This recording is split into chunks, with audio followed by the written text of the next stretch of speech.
नमस्कार बंधुरा आमी विकास आपनारा देखछेन तोमार आमार निউজ। आमरा चले एलाम आजके आबार एकटी नतून भिडियो निये। आमादेर आजकेर विशेष प्रतिवेदन मणिपुरेर अशांत परिस्थिति किछुतेई नियंत्रणे आसछे ना, ताई आबारो बाड़ानो हलो आपफार मेयाद। जानाबो विस्तारित आजकेर विशेष प्रतिवेदने।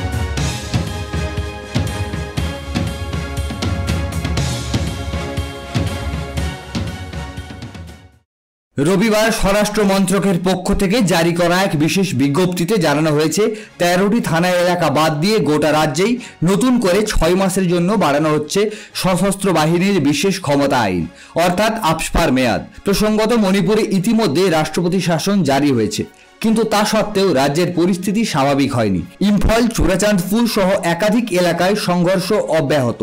সেই কারণেই 1 এপ্রিল থেকে নতুন করে কার্যকর হবে এই আইন।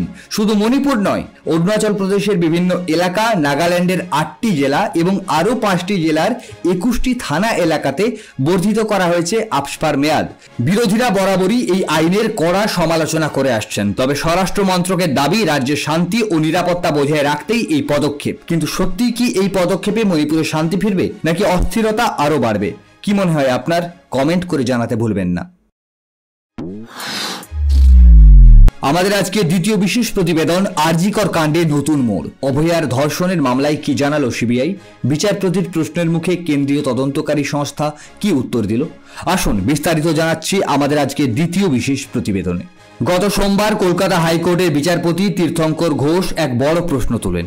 অভয়াকে কি ধর্ষণ করা হয়েছিল? যদি তাই হয় তাহলে বাকি অভিযুক্ত কারা? আজ সেই প্রশ্নের জবাব দিল সিবিআই। সিবিআইয়ের আইনজীবী বলেছেন, এটা গণধর্ষণের ঘটনা নয়। আমাদের তদন্ত এবং মেডিকেল বোর্ডের সিদ্ধান্ত অনুযায়ী এটা শুধুমাত্র ধর্ষণের ঘটনা। সিবিআই জানিয়েছে, ফরেনসিক পরীক্ষা রিপোর্ট এবং মেডিকেল বোর্ডের 14 জন বিশেষজ্ঞ চিকিৎসকের মতামতের ভিত্তিতে তারা এই সিদ্ধান্তে পৌঁছেছেন। ঘটনাস্থল থেকে যে নমুনা সংগ্রহ করা হয়েছিল তাতে শুধুমাত্র একজন পুরুষের ডিএনএ পাওয়া গেছে, তাই গণধর্ষণের সম্ভাবনা নাকচ করেছে তদন্তকারী সংস্থা। বিচারপতি তীর্থঙ্কর ঘোষ জিজ্ঞাসা করেন, সিবিআই এখন কি করছে? তদন্ত শেষ হতে আর কত সময় লাগবে? এই প্রশ্নের উত্তরে সিবিআই জানিয়েছে, তথ্য প্রমাণ নষ্টের বিষয়টি খতিয়ে দেখা হচ্ছে, তবে তদন্ত শেষ করতে এখনো বেশ কিছুটা সময় লাগবে। তবে কতটা সময় লাগবে তা স্পষ্ট জানাতে পারেনি তারা। এই মামলার পরবর্তী শুনানি কবে হবে আর কোন কোন তথ্য উঠে আসতে পারে সেদিকে নজর থাকবে আমাদের। সম্পূর্ণ প্রতিবেদনটি নিয়ে আপনার কি মনে হয় কমেন্ট করে জানাতে ভুলবেন না।